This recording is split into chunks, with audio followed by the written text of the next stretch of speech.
So, good day, dear colleagues. I'm very happy to welcome all of you today at our second European Regional Artificial Intelligence for Information Accessibility Conference. This event is a part of the Global AI for Information Accessibility Conference that is organized annually by the Working Group on Information Accessibility of the UNESCO Information for All program.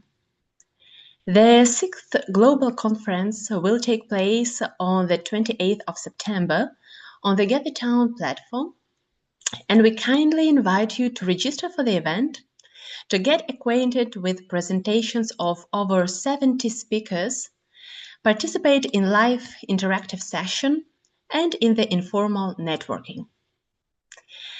I would like to thank the UNESCO Information for All program, the University of Osnabrück, and Mozilla School of Journalism for their support of the second European Regional AI for Information Accessibility Conference. The topic of today's event is the future of the European AI. And during the second panel, we will discuss the European initiatives aimed at the development of the European AI and digital sovereignty. My name is Dariia Opryshko. I am a media law consultant and a member of the Working Group on Information Accessibility of the UNESCO Information for All program. And today, together with my colleague Andrea Millwood Hargrave, we will moderate our event. Before we start, I would like to say a couple of words about the organizational moments. We designed our event as a virtual roundtable with the possibility for the audience to ask questions. We will have a Q&A session just after the main part, that is the roundtable itself. I would like to encourage participants to write down their questions for the speakers in the chat so that we will be able to pass them on to our panelists.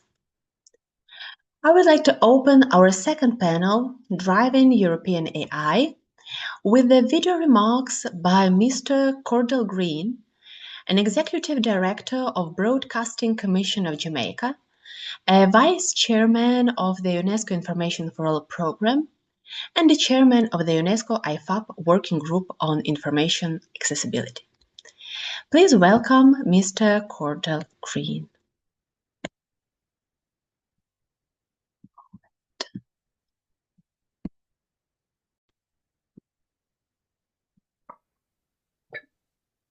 Hello and welcome. I'm pleased to join you for this satellite event, one of 9 being convened in the lead up to the 6th AI for IA conference on September 28. Gatherings like this help bring into focus a wide spectrum of perspectives: technical, ethical, cultural, legal, and social. They offer space for thoughtful exchange and creative expression, for surfacing local insights and deepening our shared understanding of artificial intelligence and its impact on our lives. I thank all participants, the local organizers, and partners for bringing this event to life. I also thank the AI for IA Planning Committee for their continued work. Your contributions are helping to build a richer, more connected conversation, one that will carry forward into the main conference. See you on the GatherTown platform on September 28th for the 6th AI for IA virtual conference. So thank you, Mr. Green, for the warm greetings. And I would like to begin with the fact that in 2020, the 2025 year became the time when the AI race reached the global scale, with the US and China to be named among the leaders. In this context, a lot of critical voices are heard regarding the place of Europe in this process, claiming that the European Union became an outsider of the race, not least because of its over-regulatory approach. However, is it so? Today we will discuss such European initiatives as the AI Continent Action Plan, AI factories, common European data spaces, along with the emerging issues such as the use of synthetic data in shaping AI ecosystems.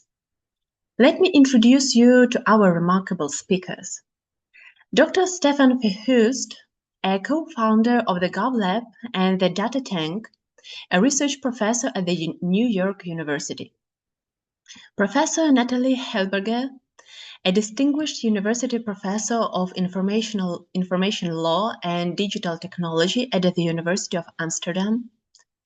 Dr. Krisztina Rozgonyi, senior scientist at the Austrian Institute of Technology within the Center of Innovation System and Policy, and Stefan Baack, PhD, an independent researcher, a former researcher at the Mozilla Foundation. And let me start by mentioning that in April 2025, the European Union presented its AI Continent Action Plan, which aims to establish Europe as the global leader in the sphere of AI. One of the plan's key pillars is to increase access to large, high-quality datasets, which should eventually lead to the creation of an internal data market. Well, this ambition, however, also raises important questions about how current AI research and development ecosystem is functioning, and whether it is prepared to make the full use of such opportunities. Dr. Verhulst, you gave and you have drawn attention to three key forms of asymmetries that are particularly important for today's debate: the data asymmetry, information asymmetry, and agency asymmetry. To set the stage for our discussion, could you briefly outline each of these asymmetries, or what each of them means in practice, and whether they are the challenges in today's AI research and development ecosystem? And we also will be very grateful for your perspective on how effective the Common European Data Spaces initiative might be in addressing these asymmetries. And maybe even looking ahead, could synthetic data also play a role in helping to overcome these modern challenges? Thank you. The floor is yours. Great. Thanks so much for having this session, and thanks so much for the questions, and delighted to be here with my colleagues to reflect on what I believe is one of the most important topics in today's AI environment, which is how do we have access to information? And that's also why I'm delighted to be part of this this overall conference that focuses on AI for information accessibility.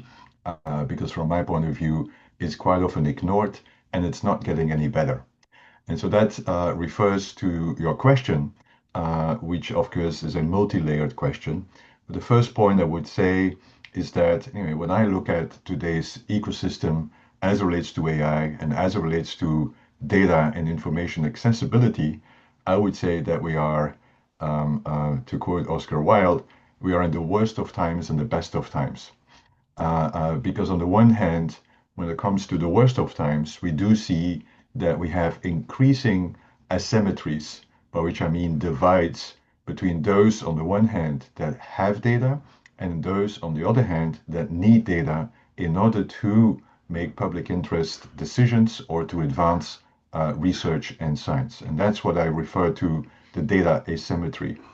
And it's getting worse because what we have seen more recently is that efforts like efforts to provide open data have actually been scaled back. A lot of the open data initiatives started with great enthusiasm. Now, 15 years later, there's no more budget, or there is kind of less excitement about making government data accessible. Having said that, I do want to acknowledge that the European open data initiatives are kind of some of the only ones that are actually remain strong in the global environment where we see a scaling back of open government data. We see also a decrease in accessibility of private sector data.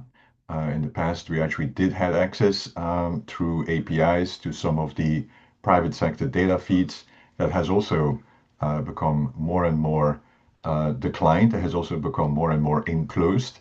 And that's actually the result of what I call Gen AI anxiety, meaning that many have seen that data that was initially open, including, for instance, public web data, has actually become more and more closed as a result of technical devices, as robotext, for instance, but also the fact that anyway, there are all kinds of legal efforts to limit access to data because one fears that that data will be used by only a few companies to actually train Gen AI models. And so it's this extractive behavior that actually has led to also an increased enclosure as well.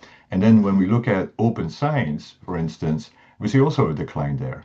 And it's actually very interesting if you look at, for instance, the use of Creative Commons licenses in the context of open science, we actually have seen a decline in the use of those licenses. And so we see that open science, which typically was about also making access to data, has also kind of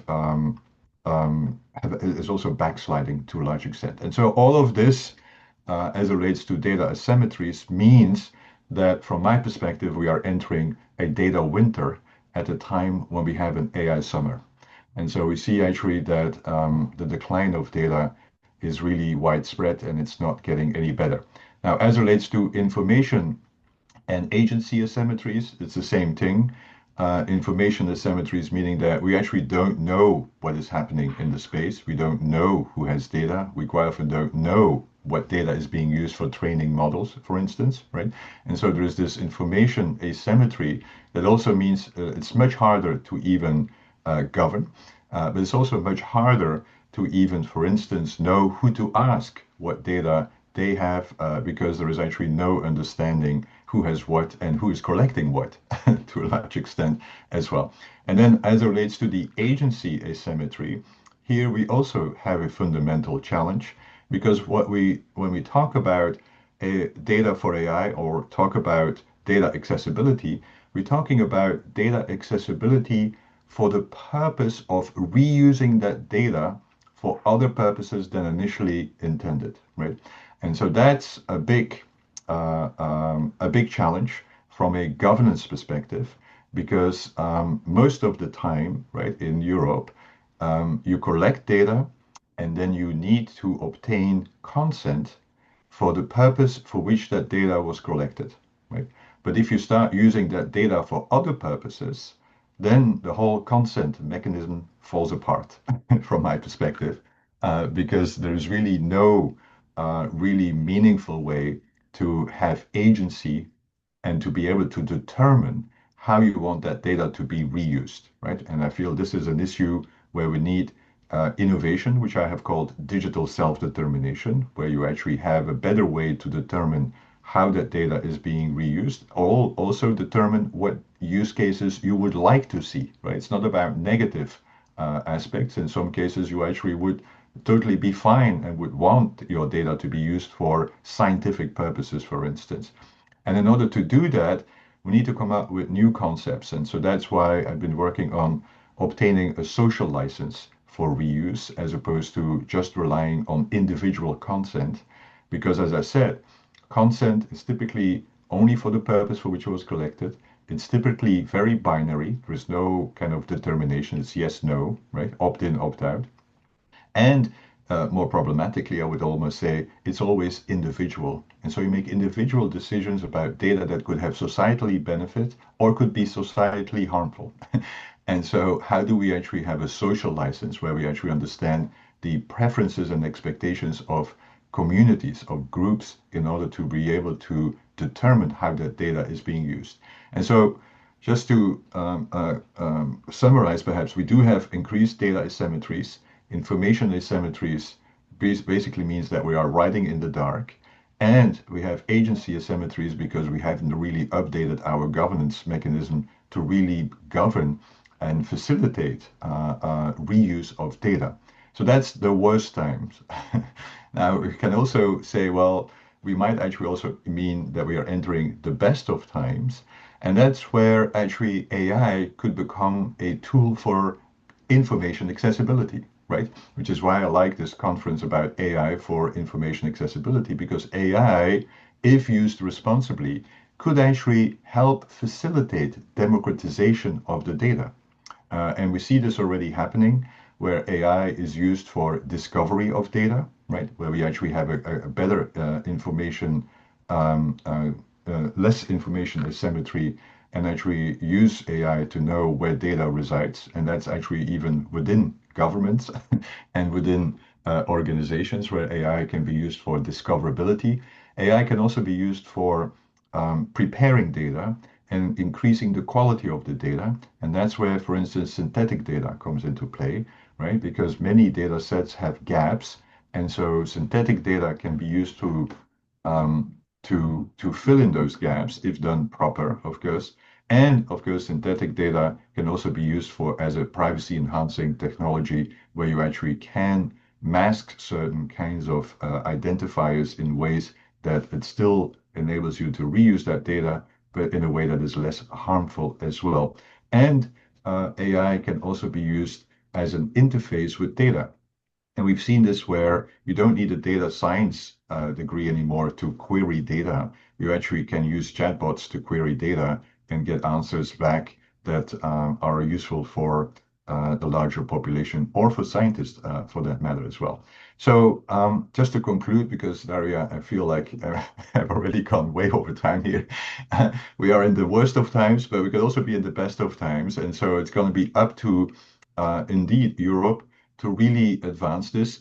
And now to just reflect a little bit on the European Common Data Space and on the European phases, I do believe that Europe, of course, anyway, has made massive advancements at the policy and at the governance level.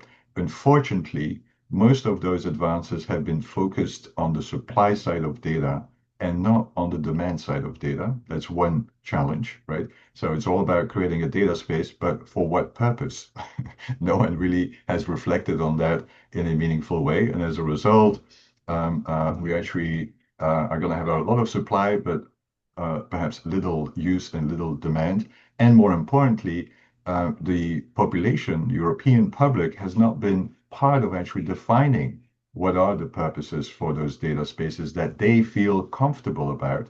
And so that's why I feel like there is actually a limited social license for those data spaces because there actually has not been a public discussion about that as it relates to the data. And the second part, I would say, with the European governance and the European Common Data Space is that there's been a lot of focus on the technical side and a lot of focus on the the supply side and the governance side, but they've forgotten that you actually need the human infrastructure for doing that. And so that's where I feel like if one would have invested more in actually building and investing in data stewards as kind of a new profession that provides access or seeks access in a more systematic and responsible way, we would have been better off because we would have had a human infrastructure in addition to a technical and a governance infrastructure. And at the moment, a lack of that human infrastructure, I fear, will mean that we actually not advancing and that basically we will have a great technical infrastructure, but data will still not flow. And more importantly, they probably will not flow in ways that we feel comfortable about. Thank you very much for such a comprehensive and clear answer and for the valuable insights. And I think that your reply really good connects us with the next point of our discussion, That is actually the role of synthetic data in the development of AI and AI ecosystem. In a recent study examining the role of synthetic data throughout the AI development pipeline, researchers noted that there are growing concerns that synthetic data used in AI may often reflect the values of Western culture, overlooking or excluding other cultural perspectives. That is actually a great disadvantage. At the same time, some experts argue that synthetic data could counteract the concentration of power within the hands of a few tech companies, because smaller companies would no longer have a need to access a large-scale, costly, hard-to-obtain datasets to train their models. Therefore, it could allow startups to compete against the big tech. Professor Helberger, you are the co-founder of AI Media and Democracy Lab, that is ethical, legal, and societal laboratory focusing on the implications of AI for media and democracy. And as far as I know, at least one of the projects of this lab is connected with the development of the digital twin environment and the use of synthetic data. Could you please share your thoughts on the role and place of synthetic data and digital twins within the European AI ecosystem? How might the deployment of synthetic data within these AI systems, and especially within the digital twin environments, affect the diversity and accessibility of information? The floor is yours, please. Thank you so much, Dariia, for the good questions, but also for bringing us all together to talk about this incredible topic and important topic. And I think my contribution nicely connects actually to what Stefan is saying, especially this aspect of asymmetries in data access. And Dariia, you mentioned companies, but researchers too struggle with asymmetries in data access. For example, when we research social media platforms, I think one of the very well-known problems with understanding what is happening on social media is the very limited access that researchers have. And that was also a bit the idea of behind the What If project. Its full title is What If Advanced Simulations for Testing the Effects of Information Environments on the Functioning of Democracy. So quite a handful, but it's also a large project. It's a Horizon project with 15 partners from 10 different countries. And the goal was very much, as you said, to develop a digital twin of social media environments and do so as a test bed to test the effects of possible policy intervention, but potentially also risk factors and the effectiveness of certain risk mitigation strategy. So it's really modeling with synthetic data what if scenarios. And that is very much to better understand what is happening on social media platforms, but also how to develop new governance solutions. And as I said, one important reason why we set up What If is indeed because at the moment we are simply very limited and also fully dependent on research platforms, academics, but also policymakers on social media platforms. And for many purposes, this dependency is problematic. And we have to see to what extent a new regulatory framework, and especially Article 40 DSA, will help in that. But even if we get platform data, we never could be sure that it's complete and qualitative. So synthetic data is also a really important opportunity for us to researchers to validate and to gather essential information. If you're interested, I put you the link or the What If program into the chat. So we are at the beginning of this project, and one of the topics that really keeps us awake at night is, of course, also the issue of biases and how to make data collections inclusive, but also prevent harmful representation, which is a major issue with AI, but also with Gen AI. And plenty of research has shown that large language models have been found to generate all kind of stereotypes in terms of gender roles, but also using degrading language, for example, associated with women, ageism, and favoring younger personas versus older personas is a big issue, but also issues around political leaning and harmful narratives.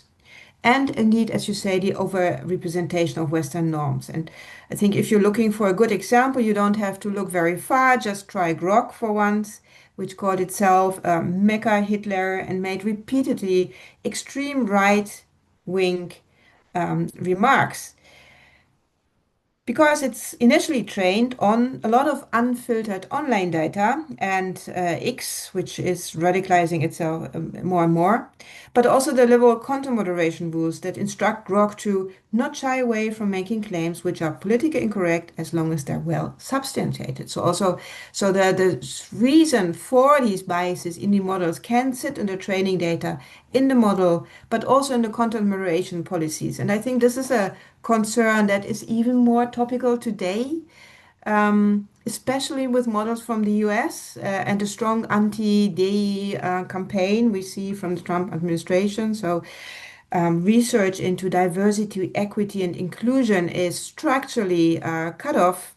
And we saw how platforms ended their DEI programs and also announced, for example, weakening content moderation to address these asymmetries and vulnerabilities, and other big platforms followed suit.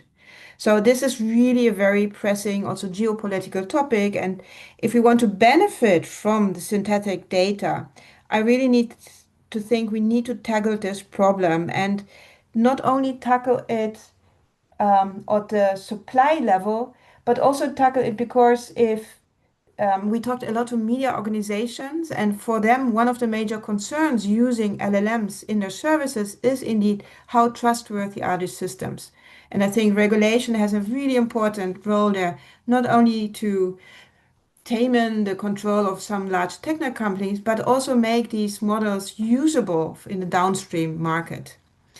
At the moment, if we look at the European approach, it's a lot about transparency of training data. So on this new AI code of conduct, there must be more transparency, but I would suggest that transparency is really not enough. Telling downstream users that the model has been trained on certain data and then let them figure out whether this data is biased or not doesn't make the model itself more reliable. So we really need to also encourage lawful and reliable alternatives. That is a challenge for regulators, but of course also for us as the What If project. So we have a lot of discussion, and Stefan made already a reference to it. How could synthetic media potentially allow us to correct for biases and lack of representatives on training data, but also how do we make sure that our model is sufficiently representative? And one last final remark on that. And the suggested solution there could be in the data, but also how we engage with the real people behind the data. So something that we are thinking a lot in the project right now is how to create feedback loops with real people behind the data, including traditionally underrepresented groups or wrongfully presented groups, to somehow introduce a human real-life validation of the synthetic data. Because in the end, synthetic data must be grounded in real data to be useful in the long run.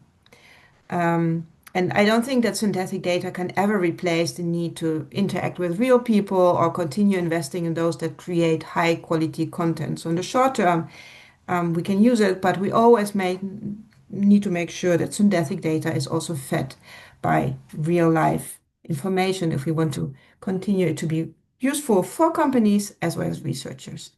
Thank you. Thank you very much for sharing your perspectives and for giving us insights to the project that is absolutely interesting, and also for framing this issue so clearly. And I have a couple of questions, but I will leave them for the end for our discussion. And now I would like to proceed to another key pillar of the AI Continent Action Plan, that is establishing of AI factories and gigafactories. Dr. Rozgonyi, as a senior scientist at the Austrian Institute of Technology, you are involved in the activities related to AI Factory Austria. What is your opinion on the role of AI factories in strengthening European digital sovereignty? And how might the establishment of AI factories influence the accessibility of information, which is actually one of the key enablers of freedom of expression? The floor is yours. Thank you, Dariia, and also a big thank you from my side to bringing us together. I would say I don't have, definitely don't have any answers, definitely not clear ones, but I have prepared a few points for discussions, and I would rather share with you some of the dilemmas I am faced with every day as being part of, as you said, the Austrian AI Factory project. So what are these AI factories, and what is the bigger picture here? You started in the beginning, Dariia, that the European Commission published earlier this year, actually in April, the AI Continent Action Plan. And this action plan sets 5 objectives. One is the building of large-scale AI data and computing infrastructure. The second one is access to data, which Stefan already touched upon. The third one is fostering innovation and accelerating AI adoption. I think this is also something we should get back. The fourth is the skills and talent. Surprise, surprise. So where is the human in the loop, so to say? And the fifth one, the regulatory compliance and simplification, in line with the famous Draghi report and the points about why is Europe lagging behind. So the AI factories, in that sense, belong to the first pillar of this action plan, the large-scale AI infrastructures, and it's basically leveraging the European high-performance computing joint undertaking. Don't ask me about details and GPUs because I have no idea. That's definitely not why I was invited to this project. So by now, in 2 phases, already 13 AI factories were selected across the European Union: Spain, Italy, Germany, Finland, Greece, Sweden. Actually, Germany has 2, Luxembourg, Austria, France, Slovenia, Poland, and Bulgaria. And as Natali talked about the Horizon they are working on, this is also as similarly a Horizon. It's an EU project. It has a lot of work packages. R1 has 7 actually, and it's a lot of money in terms of research. In terms of infrastructure, still a lot of money. But even bigger money should come later this year regarding the so-called AI gigafactories, which projects already foreseeing private investments. So why are these AI factories? And this is something. So let's stick with this new initiative. So why are they important to the questions already being raised? The first one, I think, is in clear connection to the questions Stefan raised, the access issues and the access to infrastructure. So these AI factories, part of the call and part of the obligations they were launched is a very strict access policy. This access policy is about the usage of free of charge for users from the public sector, for industrial users, for applications related to research and innovation activities, and for SMEs private innovation activities. Also, this access policy foresees open science approach, except to SMEs and users undertaking some private innovation activities. So I think this access policy is something that we could count on and take as an example of a policy-driven intervention.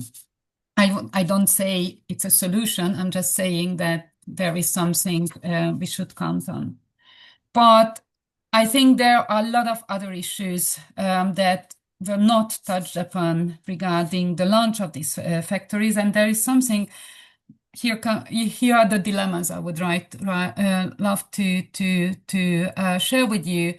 Something I came across called the epistemic sovereignty and AI. And epistemic sovereignty in this context refers to, I'm quoting, a communities or groups, including a nation's ability to control and shape the knowledge and understanding that AI systems produce about them, ensuring their voices and perspectives are not marginalized and misrepresented. And this is something you and Natali, as much as I understand, are working on. This kind of concepts I haven't seen in any of the calls regarding the AI factories, or haven't heard about in any of the presentations that were running up until now regarding the launch. So we have a lot of GPU issues, we have a lot of questions of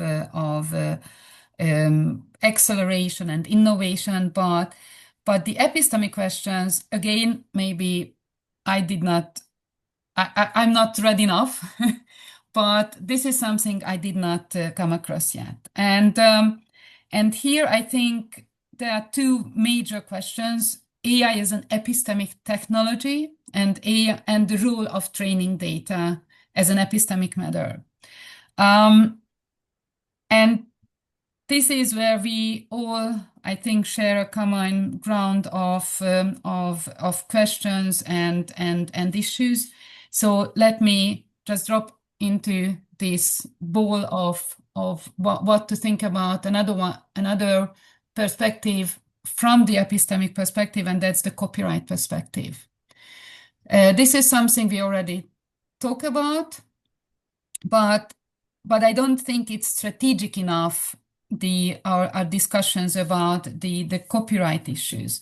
For a report we are working on right now for the German expert commission on AI and innovation and research and innovation, I've looked up on the UK's strategy on AI, and was looking actually regarding this aspect, this epistemic aspect. And I have found very interesting things, and maybe Andrea, you will comment on this. So at least in this strategy and action plan of the UK government, there is a clear set of actions to establish a copyright-cleared British media asset training dataset, which can be licensed internationally at scale. So this is the objective, or this is the vision.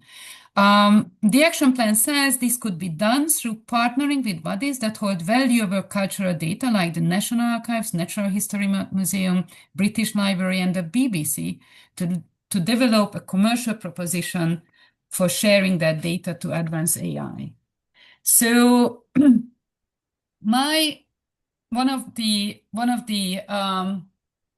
points I would like to raise here is, if we talk about infrastructure, if we talk about access, and if we talk about strategic innovation questions, we should talk about at the same level about how do we open up those data sets that are epistemically highly relevant. And here again, I see copyright as a major strategic issue. And the last remark here to Stefan's question about consent from the privacy perspective and personal data, the concept of copyright in copyright to reuse of data, which we have already had and faced during digitalization and the decades of digitalization, is becoming again, I think, a high priority issue. So again, no solutions from my side, maybe some more questions for our discussion. Thank you. Thank you very much. Andrea, would you like to comment on the UK? I'll probably comment in the overall summary, which will actually reflect back to panel one. Good, thanks. Then, first of all, thank you, Krisztina, for your contribution. And it gives us, I think, a lot to think about. And I would like to proceed with the questions and to ask Stefan Baack, one thing, that given the influence of the Common Crawl, Cadle, and similar platforms on the LLM pre-training, and the fact that these companies, these platforms, they origin outside of the European Union, what steps could European stakeholders take to develop sovereign, high-quality data infrastructures that mitigate bias and ensure representativeness? Stefan, the floor is yours. Thank you, and thanks again also for the invitation. I thought, given that others have already discussed this continent action plan and common European data spaces, I read this question as what could or should European stakeholders do regarding data that is on the open web for AI training? Because this AI continent action plan seems to be primarily concerned with creating or facilitating the pooling and sharing of data that is not already on the open web and make that exclusively available to European organizations.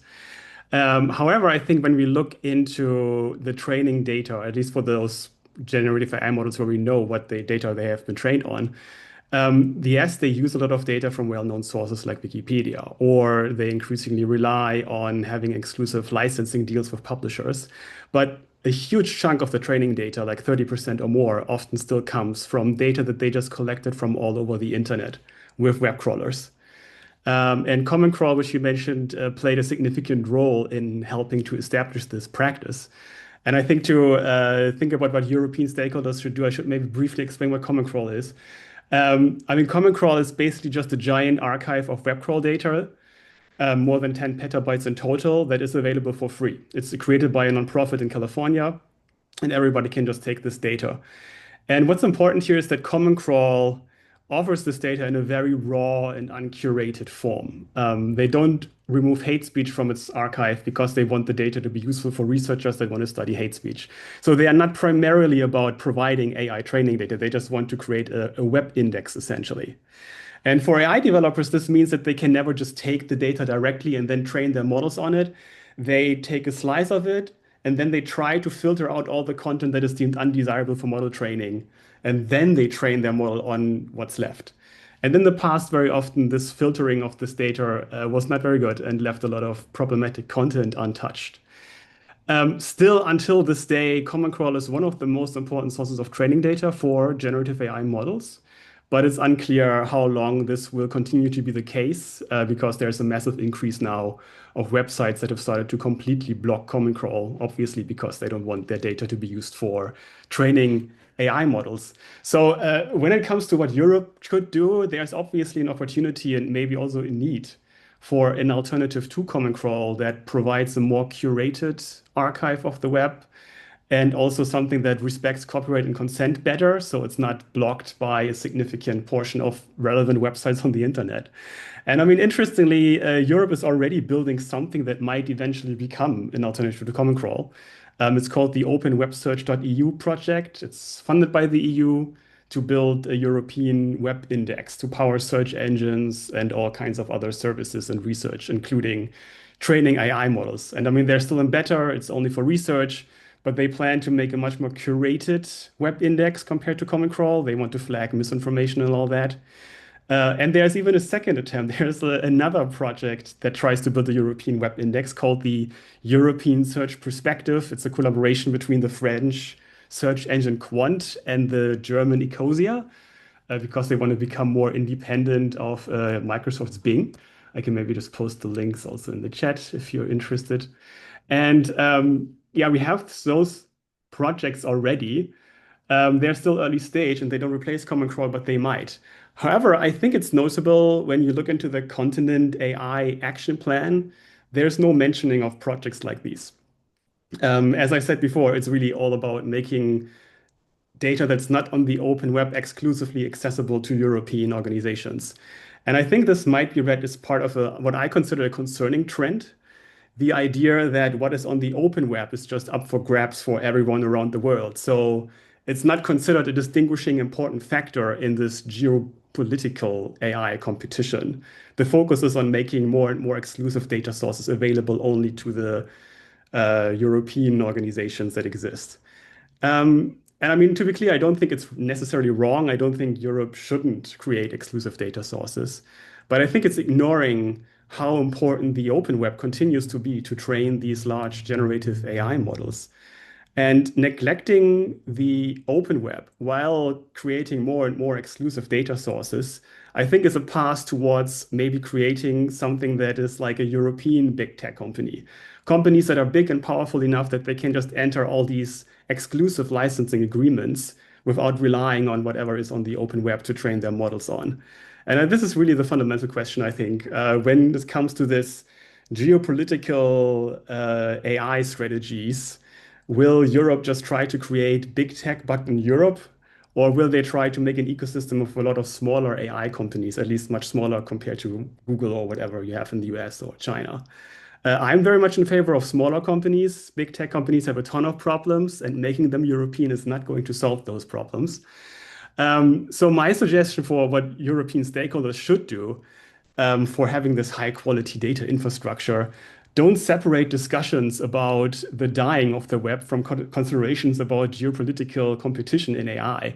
Like it refers back to what Stefan says about having this human infrastructure.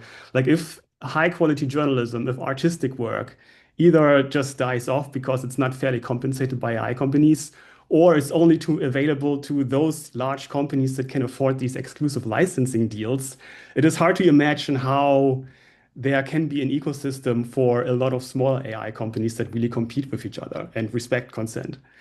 I would also suggest investing more in public domain content, also something that's completely missing in the plan, because there's a lot of public domain content that is simply not accessible for AI training in the EU because it's not digitized, not available in formats at scale that can be used for AI training. There's also a lot of newer public domain content. It's not just content that is like, I don't know, 70 years or older. There's also newer content that has been, for example, dedicated to the public domain. But finding this content at scale in ways that are useful for AI training is very difficult. And even more broadly, generally, we really need better solutions for scalable ways to collect data in ways that respect consent. Like if you have AI builders that want to create AI training data sets that really respect copyright and consent, they run into a lot of problems because like reliably detecting at scale whether content, for example, is CC BY or not is very difficult. So there need to be new technological solutions, technical standards that are widely adopted that make this more feasible. I'm not sure Europe can do that alone, really, but at least what Europe could do once those standards exist and are widely adopted, enforce them. So companies that blatantly ignore consent have to face the consequences. So overall, I think this would be my suggestions. Like, don't neglect the open web and make sure that this human-made high-quality content is not only accessible to a handful of powerful AI companies, whether they are European or not. And for example, do this by unlocking public domain content and invest into those new scalable technical solutions. Great, thank you. Thank you, Stefan, a lot for the valuable insights and for giving us this perspective.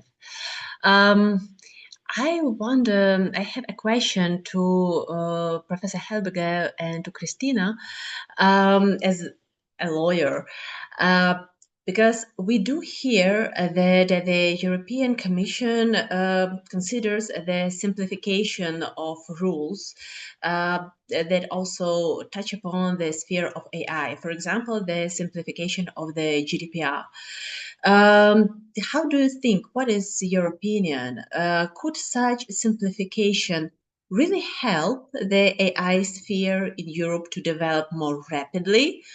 Or maybe such simplification will just pose more threat to human rights, like the right to privacy, just to name one. What is your opinion on that? Krisztina, do you want to go first, or? Yeah, thank you. I think there is at a moment indeed a strong focus also in the European AI continent document on this deregulation and this new omnibus law. Personally, I think I'm deeply concerned that this whole discussion about simplification is a smokescreen for deregulation, and we saw that the new von der Leyen committee has very different priorities for AI and the development of responsible AI. So while we saw that the AI Act was still full of references to fundamental rights and the protection of citizens, if you actually screen the AI continent document, you find a reference to fundamental rights exactly 2 times. So you really see a complete shift of political priorities. Now it's over again scalability, race, global race, and these kind of imaginaries.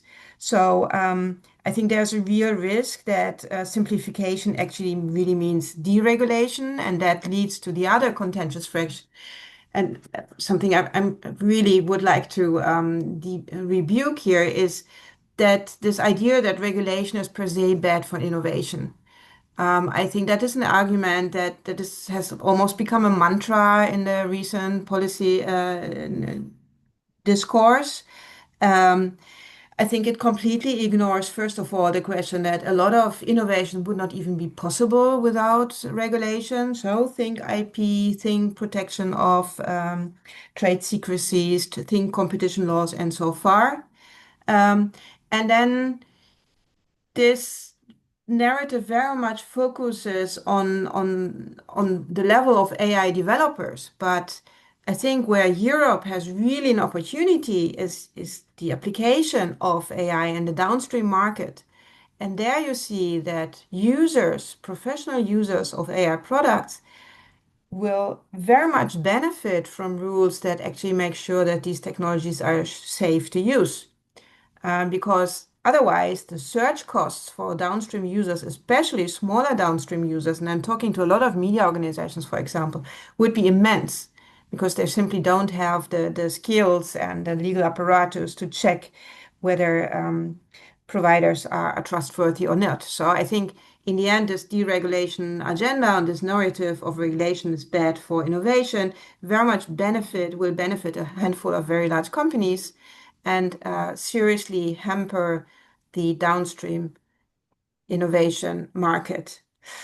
And ironically, I point you to the fact that, I mean, I'm not sure if you've been following probably we all follow what is happening in the US right now, but also the entire discussion around TikTok and how the US government actually implies hardcore measures to make sure that TikTok obeys to US values, including buying shares of TikTok, threatening to use regulation to ban it, and so far.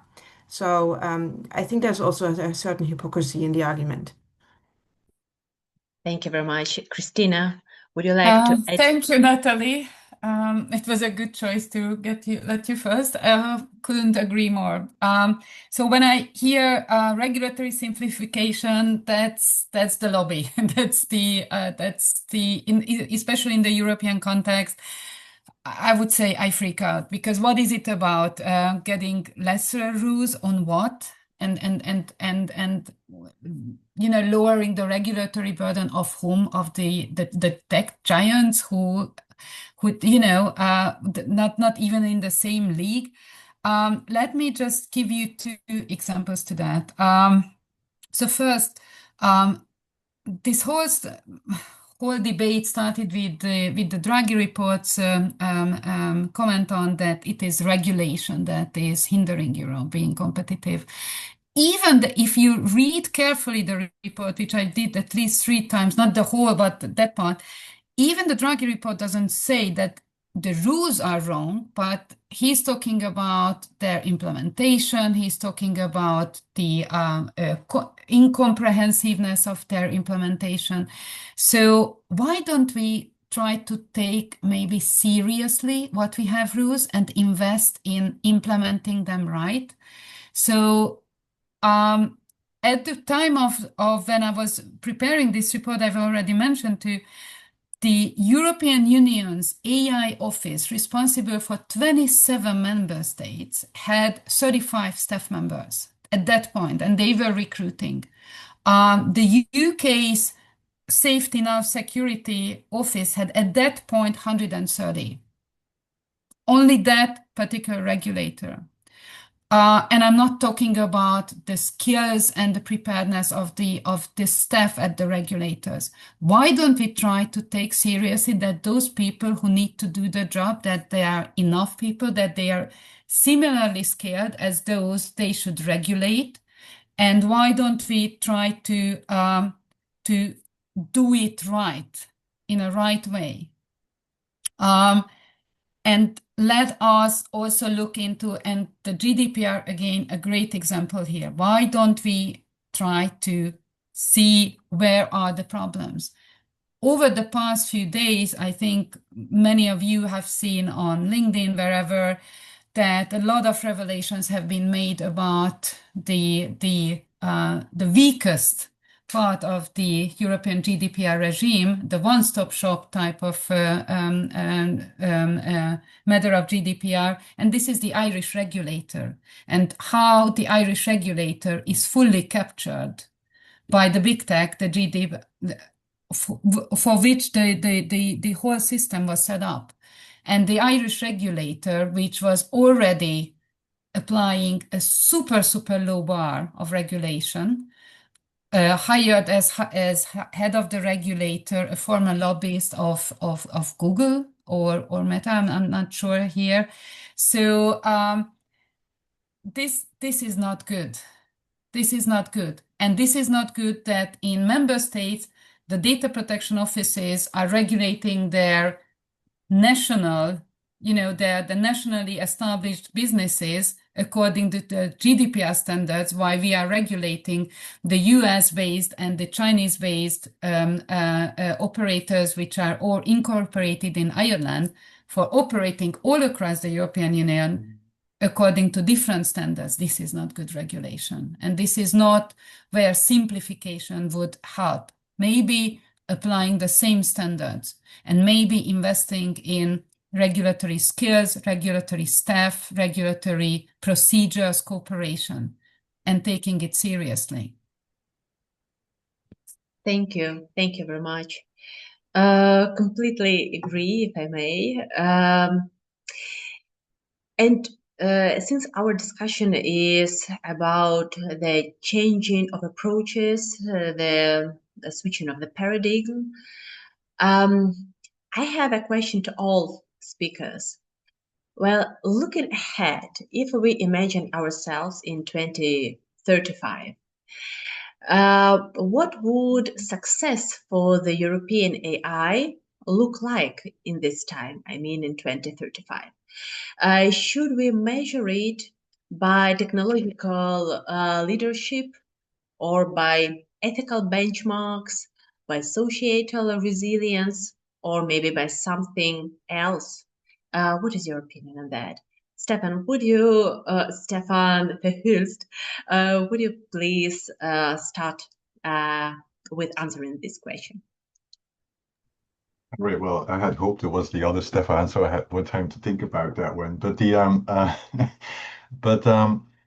well, I mean, it comes back to also, I think anyway, I mean, the whole issue of deregulation, no regulation. I think Well, first of all, it's hard to answer that question because this should be an answer that is provided by a collective process what Europeans actually want.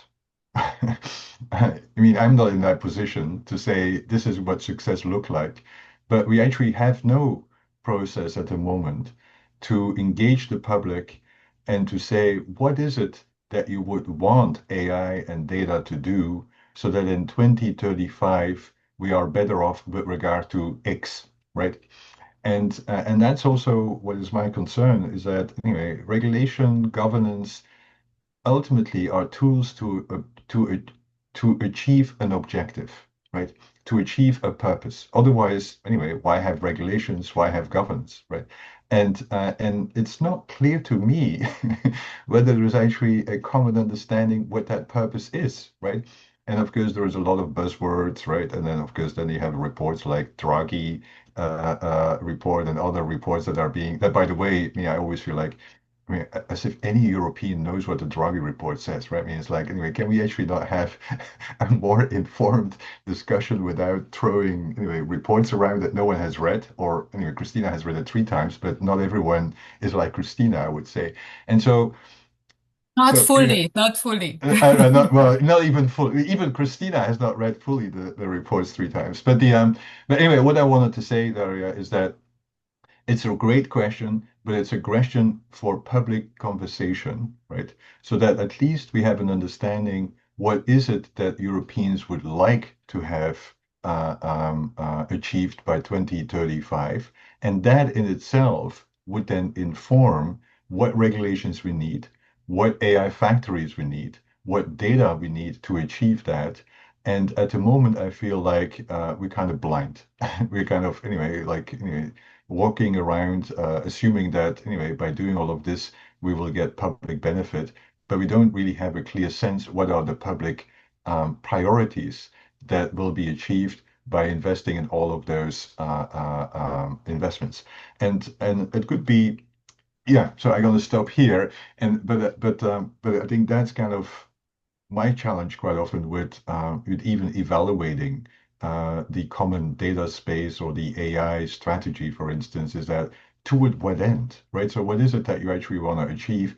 And the same thing, by the way, my concern with the AI Act is all about what they don't want, but what is it that you do want, right? And if you cannot specify that, it's very hard to then steer investment because otherwise they will anyway will steer their investment to what they want, which is basically profit maximization. But it's very hard if you don't have those kinds of public consensus on what is it that actually you would like to see happening with the technology. It's very hard to know how to govern it, how to invest it, and then subsequently to then know by 2035 whether you achieve that, right? Thank you so Sorry much. for not answering your question directly, Dariia. Oh, it's fine. Stefan, another Stefan, Stefan Baack, please share your perspective. Yeah, sure. I also think it's very difficult to say, but whatever it will look like, I hope Europe will not try to compete on the same terms the US and China are competing right now. Ever bigger, ever more powerful, burning the planet in the process, et cetera, et cetera. So I really hope whatever this success looks like, part of it will be just investment and a lot of advancement and improvements, technical and maybe social, to make smaller models trained on less amounts of data, consuming less energy, much better, or even like good enough. Like also like for Europe to define what is good enough, what is worth it, and what is not worth it, and where not to use AI. That's something that's completely missing in this continent action plan. They talk about being a leader in AI, but being a leader also means saying where to stop using AI, I think. And that's something completely missing, and I hope this will be part of whatever this success looks like. Thanks a lot. Krisztina, the floor is yours. Maybe Natali. You know, I was just thinking about, as you said, Stefan, first we should know what we are heading to and what we want to achieve, right?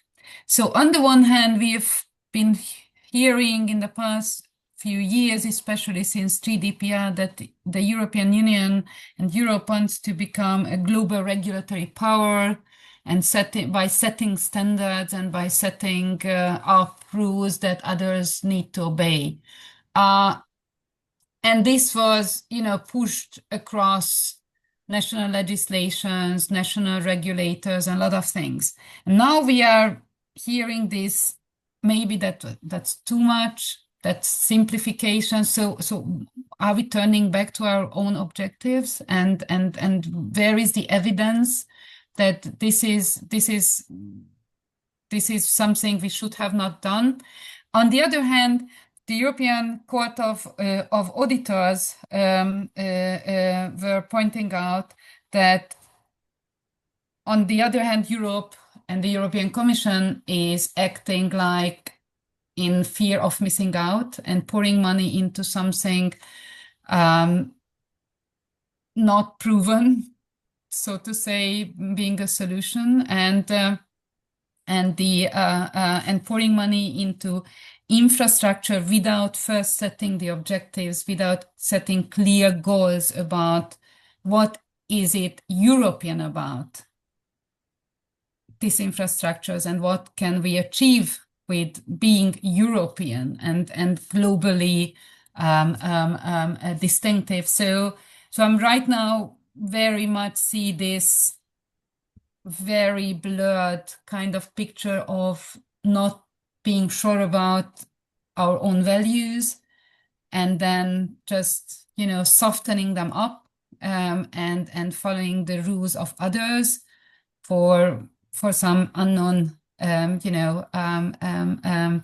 aims to follow. So I'm not sure about any answer to your question, Dariia. Thank you. Maybe Natali. Natali. Now, actually, I would like to build up on what Krisztina is saying. So what I really would like to see is that finally someone is not listening only to what very large tech companies want to achieve in the regulatory framework, but also citizens.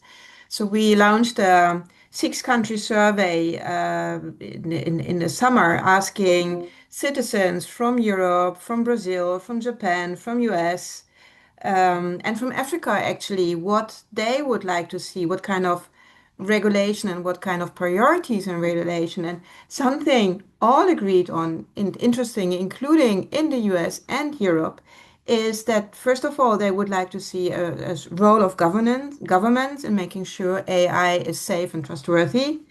And then when we asked them which aspects of AI and AI governance should be prioritized, all of them agreed that actually they would like to see that economic well-being and the protection of human rights should be more important than innovation. And I think that is something that we so far do not talk enough about. So it could be that the European Commission and technology companies really want to push for maximum innovation, scalability, and so far. But in the end, it's about citizens and the kind of society we want to have. And I find it striking how little we actually listening to citizens and voters, and how little, for example, still political parties address this issue and give us a chance to express our preferences. Thank you. Thank you very much. And actually, this brings us to another question.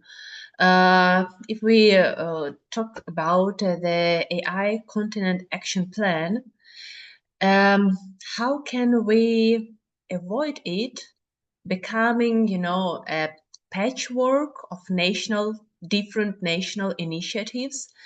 And how can we, instead of this, build a coherent European approach that would be, let's say, globally competitive, but at the same time locally responsive? What is your opinion on that?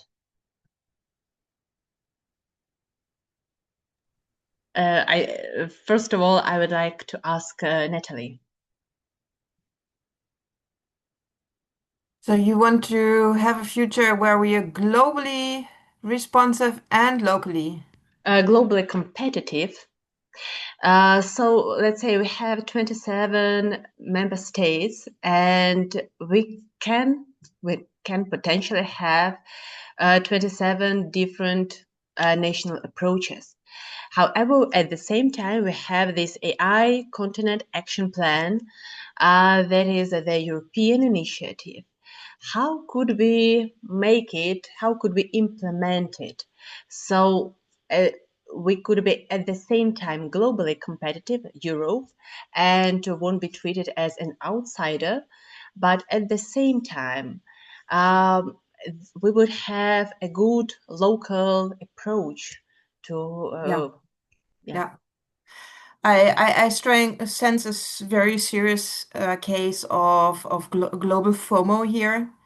So this whole idea that the next hyperscaler needs to be European and that we need to be globally competitive. I think we first should start wondering whether this is actually the way to go. I think what I really found, for example, really interesting about DeepMind is that it really challenged this idea that it's all about scale, scale, scale. And for many users, the more AI and Gen AI is implemented in daily life, I think the more we will hopefully look for more specialized, smaller solutions instead of entrusting our daily functions to a couple of global purpose companies. So this whole idea of we have to be winning the global competition, I still would like to see more evidence why that is the right way to go. And it is really interesting. I mean, probably all of you have read this book from Karen Howe on Empires of AI. And what I really found remarkable about this book is that actually she really explains where this whole scalability discussion comes from, and that in the early days of OpenAI, it was actually a point of discussion whether scalability and hyperscalers is the route to go, or there are other ways of developing AI that are not so scale dependent. And I think we should ask these questions more often. Thanks. Thank you very much. I see that our time is coming to an end, and I would like to wrap up our panel and to pass the floor to Andrea. Thank you. It's quite a difficult one to summarize in any sensible form. So I've just made a few notes. I thought the last question, what would be success in EU, was an excellent one, Dariia, and really important. Can I just link back a little bit to this morning's panel? Because this morning's panel talked about information integrity. And there were so many issues that were raised, so I will be joining them up a little bit, I think.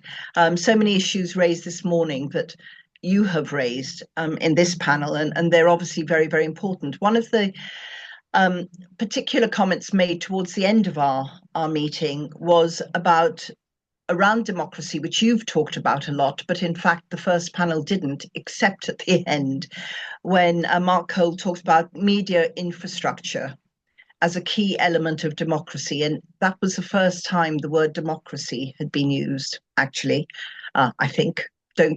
When you check the report, you'll put me right, I'm sure. And you have talked a lot about involving the public, understanding what the public wants.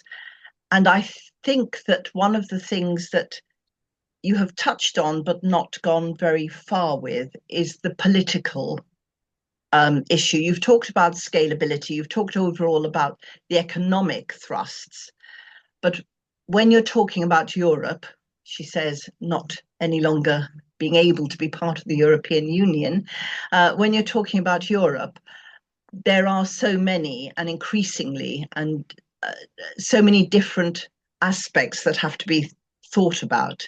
And I think that is quite an important thing. And I think you were touching upon that when you were saying, how are we going to do this, and what is, human rights is so much part of what the European Union was about. And yet you're talking about, you mentioned the simplification and taking so many of those elements out. On the one hand, while all of you have said how important it is to hear what people want and what people need, as well. And I don't mean need in a sort of paternal sense or maternal sense. The other point was regulation for a purpose. I think Stefan V talked about that particularly, and public benefits. And Ofcom was in part of the panel this morning, and they were talking about technology is always way ahead of regulation, which we understand. But we need to have the resources, which you've also referred to. We need to have the resources and the skill sets for people to understand what is happening. And I know I said in a previous event that we had, which Stefan was at, that the inability to think of consequences seems to be a problem. And I think what is happening at the moment with the economic thrusts is actually confusing things very much. And that's why the UK is so excited that it's got however many $1 billion for building things. And as Stefan B talked about, I don't know where the water is going to come from. I don't know where the electricity is coming from. So all those things are part of the mergers. And I thought the open spaces discussion was interesting, and we didn't have time to go far enough. And synthetic data and digital twins actually plays very nicely into that part of the discussion. One of the other things that came out of this morning was a computer scientist who talked about machine unlearning. And he was talking particularly about copyright and privacy, which again, all of you have touched on at some way. And maybe that is a way of understanding. I don't quite understand what it was, but he was saying that they are, and Dariia might want to explain it better than I can, but they are actually looking at copyright and looking at privacy issues and trying to make sure that the data are not crossing boundaries that they shouldn't be crossing. Information integrity that we talked about was about trust. And again, coming back to public opinion, one of the barriers to adoption is trust. And that's what you're talking about. You know, how do people understand what they're being given? Younger people and people who are users tend not to ask the questions. And I think so those are key variables, and maybe that's all, you know, our politicians want anyway.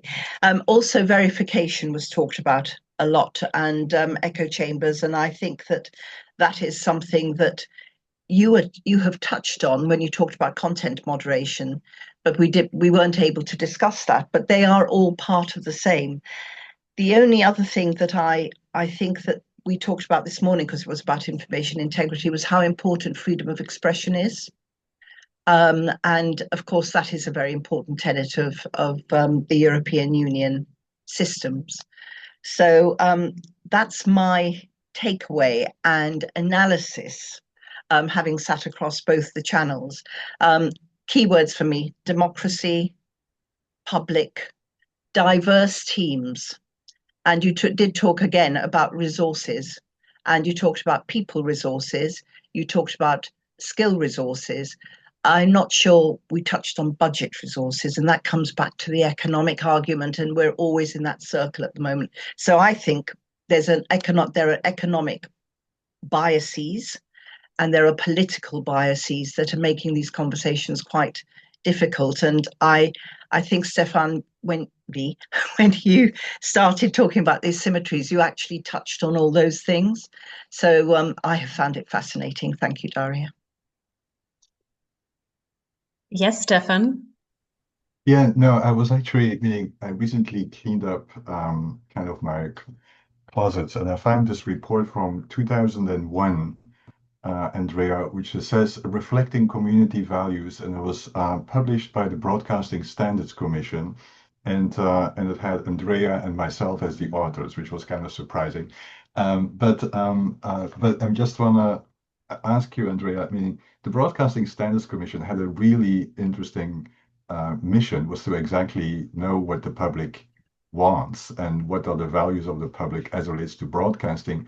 Would a similar kind of effort as relates to AI, would that be meaningful from your perspective? Anyway, sorry, Dariia, for now turning into thing, but I just wanted to use this opportunity because the Broadcasting Standards Commission was kind of a unique regulatory approach, right, to really make sure that regulation was aligned with community values and with what the people actually thought should be regulated. And so eager to hear from you, is this a missing kind of regulatory vehicle in today's world?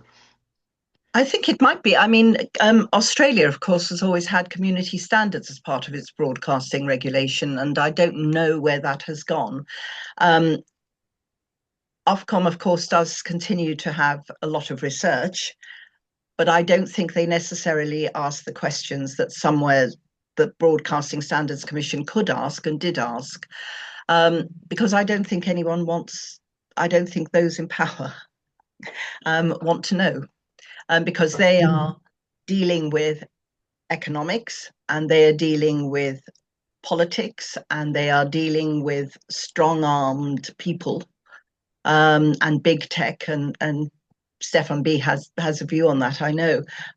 So I don't know.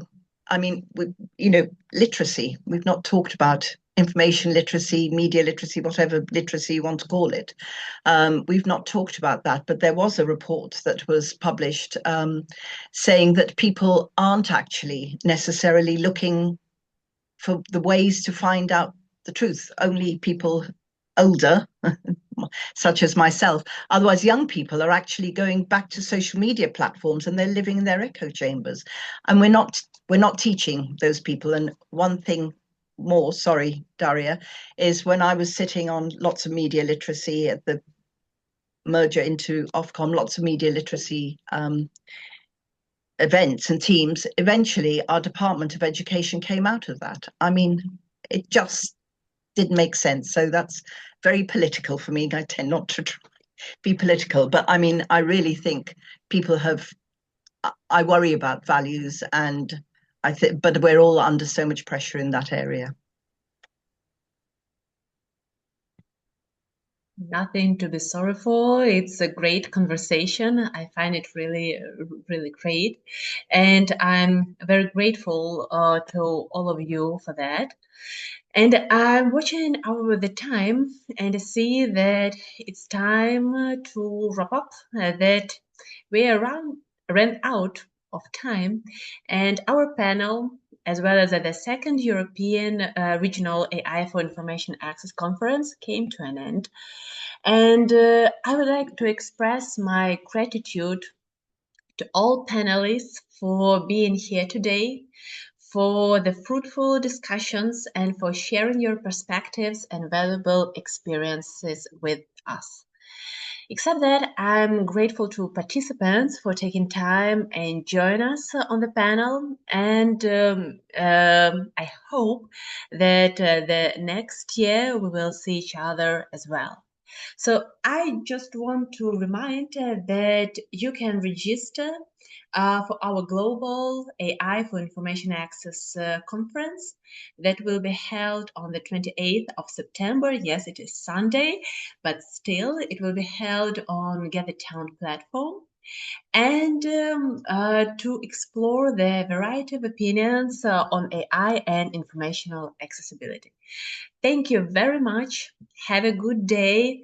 Take care and goodbye. Thank you, Dariia. Thank you. It was great to see you.